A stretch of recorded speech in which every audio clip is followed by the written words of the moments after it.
Bonjour, bonsoir, je suis Pierre Anderson, je suis étudiant en licence en communication sociale à la faculté des sciences humaines. Et moi-même, la science ouverte, bon, je l'ai connue il y a quelques mois. J'ai déjà expliqué comment c'était. Et moi-même, ce qui m'intéresse dans la science ouverte, c'est la participation des non-scientifiques aux recherches, puisque pendant longtemps, les personnes qu'on considère comme des personnes qui ne sont pas scientifiques ont été utilisées comme des objets d'étude.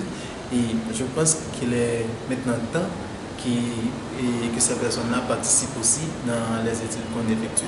Et la deuxième aspect qui m'intéresse aussi, c'est la justice cognitive. Moi-même, quand je dois réaliser mes devoirs, tout ça, et quand je vais sur Google, parce que Google nous aide beaucoup, et quand je vais sur Google, et je tape le devoir, je tape le thème et tout ça, et ce que je trouve, ce sont toujours des chercheurs et des pays du Nord. Moi-même, j'aimerais bien citer quelques chercheurs haïtiens et pourquoi pas africains, mais je ne trouve pas. Donc, ça, bon, cet après-midi même, et Madame Florence m'a donné aussi notre astuce. Et quand je fais ces recherches, je dois aller, quand Google me donne une première page, je dois aller jusqu'à la 5e page.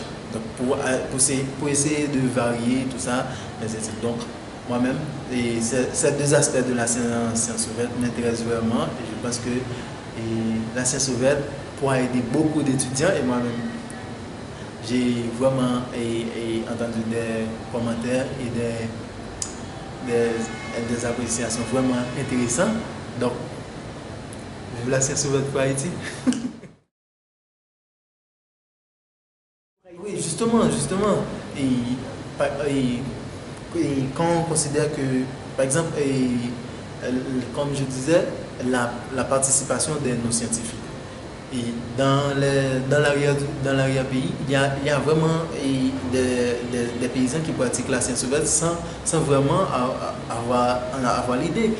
Mais s'il y a des étudiants qui étudient dans les facultés et qui vont trouver ces paysans et leur expliquer, ils ont à faire une bataille. Les étudiants vont apprendre des paysans et les paysans vont apprendre aussi des étudiants.